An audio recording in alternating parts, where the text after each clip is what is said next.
Gempa bumi berkekuatan magnitudo 5,6 yang terjadi di Cianjur pada tanggal 21 November lalu menyingkap potensi gempa di Jawa Barat. Di wilayah ini, terdapat 3 sesar atau patahan lempeng bumi aktif, yakni Sesar Lembang, Cimandiri, dan Baribis. Ketiga sesar ini menyimpan potensi lindu besar di tanah Pasundan. Kepala Badan Meteorologi, Klimatologi, dan Geofisika (BMKG), Dwi Korita Karnawati menjelaskan, gempa di Cianjur terjadi karena adanya pergerakan patahan. Epicenter gempa berada 6,86 derajat LS, 107,01 derajat BT atau di darat wilayah Sukalarang, Sukabumi, Jawa Barat. Diduga ini merupakan akibat pergerakan dari Sesar Cimandiri, katanya. Sejak gempa terjadi hingga tanggal 22 November tahun 2022 pukul 16, BMKG telah mencatat adanya 140 kali gempa susulan yang frekuensinya terus menurun. Dalam selang waktu tersebut, magnitudo gempa terbesar adalah M4.2 dan terkecil pada M1,2. Menurut Daryono, Koordinator Bidang Mitigasi Gempa Bumi dan Tsunami BMKG, banyaknya korban dan kerugian ini disebabkan oleh 3 hal. Pertama, gempa terjadi pada kedalaman dangkal di 11 km. Gempa ini dipicu aktivitas sesar aktif pada zona sistem Sesar Cimandiri. Kemudian, dia menilai struktur bangunan masih tidak memenuhi standar aman gempa. Ketiga, lokasi permukiman berada pada tanah lunak lokal site efek-efek tapak dan perbukitan efek topografi, katanya dalam akun Twitternya.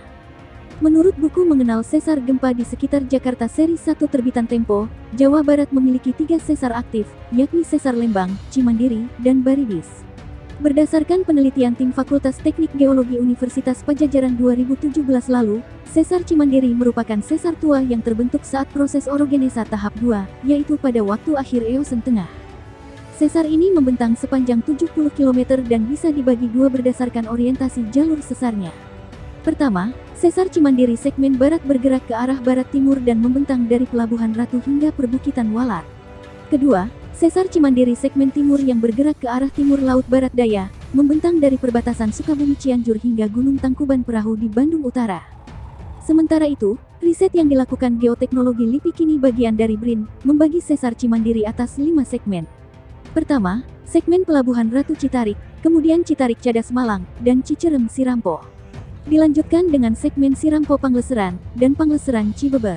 Ada juga beberapa segmen di antara Cibeber pada Larang. Sesar ini pun dipotong oleh beberapa sesar besar lainnya, seperti Sesar Citarik, Sesar Cicareh, dan Sesar Cicati. Dalam catatan Edi Z. Gafar dari LIPI, ketiga sesar ini melalui daerah yang cukup labil sehingga lindu pada lajur ini akan merusak daerah tersebut. Dari hasil plotting beberapa gempa yang terjadi beberapa puluh tahun terakhir ini, ternyata titik pusat gempa berada pada lajur sesar yang memotong Sesar Cimandiri. Sementara dapat diambil kesimpulan bahwa sesar yang memotong Sesar Cimandiri kemungkinan adalah sesar aktif, tulis Edi dalam penelitiannya. Peneliti Gempa Institut Teknologi Bandung, Irwan Meilano, menambahkan sesar ini bergerak dengan kecepatan 4 hingga 6 mm per tahun. Adapun, bagian selatan dari sisi lebih aktif. Dengan kecepatan ini, Sesar Cimandiri bisa menghasilkan gempa berkekuatan 5-6 SR, ini setara dengan gempa di Sesar Opak yang merusak hampir 1000 rumah di Sukabumi pada 2000, kata Irwan, dikutip dari buku Mengenal Sesar Gempa di Sekitar Jakarta. Riwayat gempa Sesar Cimandiri. Bila ditilik dari sejarahnya, Sesar Cimandiri memiliki potensi kegempaan yang cukup besar. Bahkan gempa karena sesar tersebut tercatat sudah terjadi sejak awal 1900-an.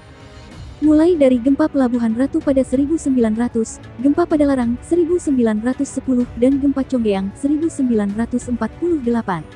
Hampir 3 dekade berselang, terjadi gempa Tanjung Sari 1972, Cibadak 1973, gempa Gandasoli 1982, dan gempa Sukabumi 2001. Daryono menjelaskan bahwa daerah Sukabumi Cianjur yang dilewati Sesar Cimandiri ini memang berada dalam daerah seismik aktif.